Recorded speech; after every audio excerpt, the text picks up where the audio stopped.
Welcome to the Have Good Ripple Effect podcast. Let's jump right in. Welcome to the Have Good Ripple Effect podcast. I'm Lisa, your host, and on today's episode, we're talking all about personal branding.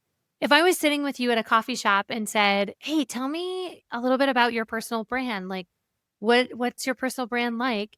You might look at me like I have three heads and think to yourself, "I don't know, Lisa. I don't honestly give it much thought. I can't even remember what I had for breakfast, let alone think about the deep topic of personal branding." I've spent the last 3 months redoing my website, which is coming soon. I'll have to let you know when it's up and running. And it's really made me examine the personal branding that I put out into the world. What do I intentionally present?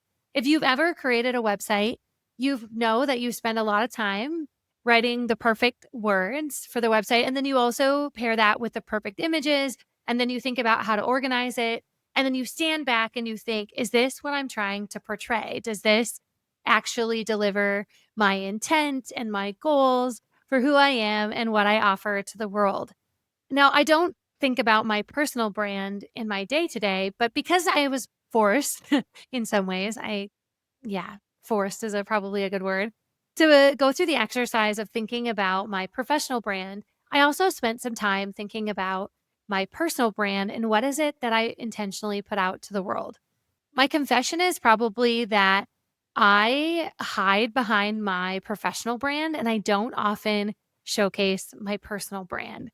When I was little, I was loud and energetic. And as you can imagine, loud and energetic people often are told, like, shh, hey, shh. And so over the years, I've really gotten good at turning down the volume on my branding. So when I enter a room, I'm not usually the loudest person first. I can be, and I like to be loud, but I don't do that right out of the gate. And in this exercise, I realized that I have the urge to blend in. That urge for me is really, really, really strong. When I get into a room, I think, okay, don't say anything that's too overly creative. You need to blend in. Or don't be too loud, like just blend in. And though blending in is really easy and it feels good because you're like, okay, mission accomplished. No one saw who I really am. When you go through the exercise of actually considering who you are and what you intentionally present to the world, I realized that I sometimes come off as a little bit generic. My urge to blend in, though, has created a lot of safety for me over the years of not being too much, which again, my personal battle with my energy and my extroverted nature, that I don't know if that's really what I want to be putting out into the world. Maybe there's more out there for me to give people access to so that they can see. Now, when we think about your personal brand and what are you are intentionally presenting to the world, the experiences, the story, the impact that you're creating, what do you find the urge to do? Maybe it's to blend in, maybe it's to not share who you are, maybe it's almost to create a different version than who you really are. What are you intentionally putting out into the world? Now, I know that you might not be creating a website and having to think about these things in depth, but I urge you to consider what is it that you're putting out there. For me, I tend to be someone who I don't love cooking, but I like to bake. And the other night I was baking something for my family and I had all the ingredients sitting out on the counter, the sugar, the flour, the salt, the baking soda. And I looked at their containers and I thought, gosh, the flour container is so much bigger than the baking soda container. And it's a lot like life. What do you want to put a lot of out to the world? And what do you want to put a little? And depending on the recipe, depending on the day or the experience, or maybe even the corner of your life, whether it's work or home, maybe that ratio of elements of who you are looks different.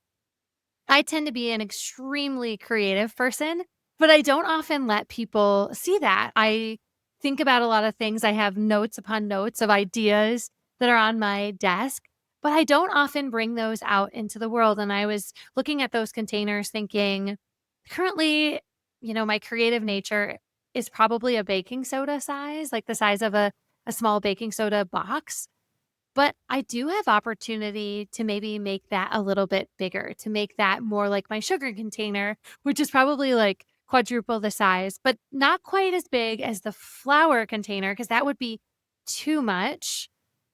It allowed me to think about, okay, how much of one thing do I want to have? One of my goals over the next, I don't know, 6 or 8 months, I always like to share kind of where I'm dreaming towards the horizon, is really to start incorporating my creative nature into some of the things that I do. I tend to be fairly quirky and creative. And why can't I incorporate that a little bit more into my life? Now, your ingredients, whether it's being more organized or maybe letting people know something about you or just even discovering who you are, you're like, I don't know. It might take some time and some effort, but I encourage you to think about what's the ratio of things that you want to bring to the world? What do you want to intentionally present to the world? Now, I took a sheet of paper, and because my website required me to actually go through the exercise and the rigor of doing it, I encourage you to do the same. What are the things that maybe you're showcasing a lot of or a little of, and you want to showcase more? Our personal brands can be extremely powerful. And I know it takes some courageous behavior, some brave behavior, some brave moments. But what is your personal brand going to show about you to the world? I'm excited for you to see my new website here very, very soon because you'll get to see, like, oh, she's being a little bit more brave and you'll get to actually see it in action. And I hope it inspires you to do the same. Thanks as always for listening to today's podcast. I hope that you get out there and think about your personal brand and you create it because you happen to the world, not the other way around. Till next time. Thanks for listening. Visit lisaeden.com to learn about events and grab a copy of my book, Joy is My Job.